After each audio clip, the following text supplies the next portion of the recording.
Bradford played at home versus Arsenal to open up the Premier League season, and Brentford would have an amazing match. Brentford would be the best team on the pitch for most of this game, as Arsenal were lacking some of their top talent in Aubameyang, Partey, and Lacazette. Sergi Canos would open up the scoring in the 22nd minute with a near-post finish. Then in the 73rd minute, Christian Norgard would score to close the game for Brentford, making the game finish 2-0. The standout for this match had to be Emil Smith-Rowe, as he was the only Arsenal player to have an impact on the game. And the worst player on the pitch for me was Ben White, as he did not look comfortable in his first Arsenal match. Manchester United played at home against Leeds for the second match of the opening weekend, and this would be an exciting match.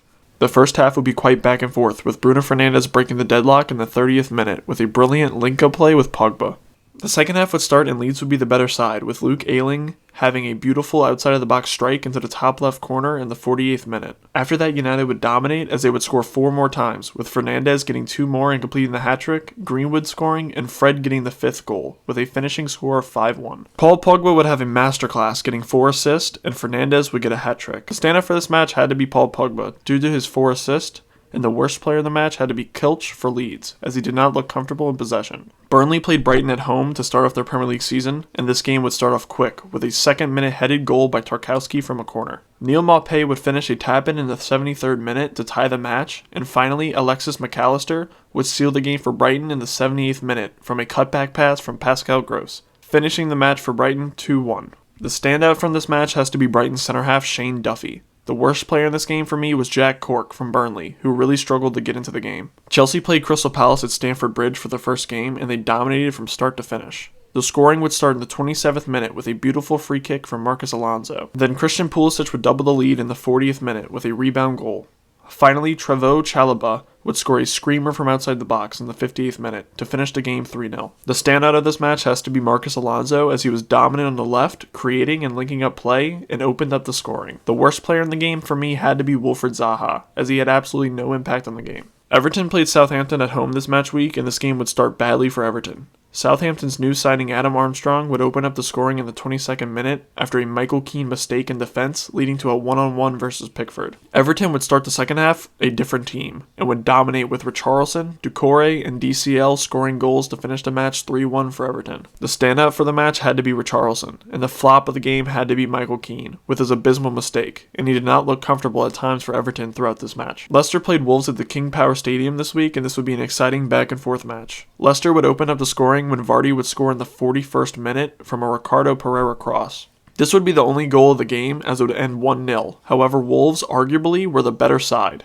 having almost double the shots in the game as Leicester. The standout for the match for me had to be Yuri Tielemans for Leicester, and the worst player in the match had to be Harvey Barnes, as he made some mistakes and should have played better. Watford played Aston Villa at home this week, and this would be a shocking result. Watford would dominate the first half, scoring 2 goals as Emmanuel Dennis and Ismaila Sarr would score goals. Cucho Hernandez would score right as he got subbed onto the pitch in the 67th minute.